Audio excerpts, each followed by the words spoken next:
Hey guys, আজিৰ ভিডিঅ'টো হ'বলৈ গৈ আছে যিসকলে ৰিলেশ্যনশ্বিপত আছে।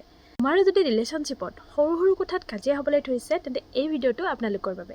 টিপ নম্বৰ 1, কথা নকলে কাৰো মন পৰিব নোৱাৰি। তুমি যদি ভাবা নিজেই বুজি ল'ব লাগে তেন্তে তুমি ভুল। যিবোৰ আমাৰ মনত দুখ থাকে আৰু যিবোৰ আমাৰ মনত ভাল নালাগে সেইবোৰ প্ৰিয়জনক শান্ত মনে কৈ দিয়া ভাল। কাৰণ চুপচাপকে থাকিলে সম্পৰ্কবোৰত কাজিয়াবোৰ আৰু বেছিকেহে হয়। টিপ নম্বৰ 2, ৰাগ উঠিলে তৎক্ষণাত ৰিপ্লাই নকৰিবা।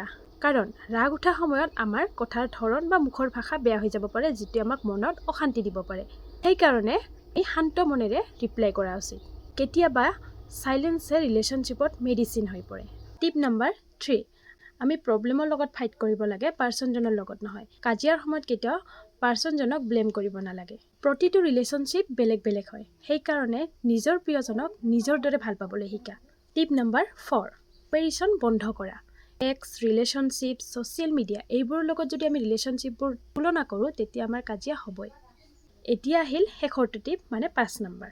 চৰি আৰু থেংক ইউ এই দুটা শব্দ শুনাত সৰু হ'ব পাৰে, কিন্তু এই দুটাৰ মাজত বহুত কিবা লুকাই থাকে।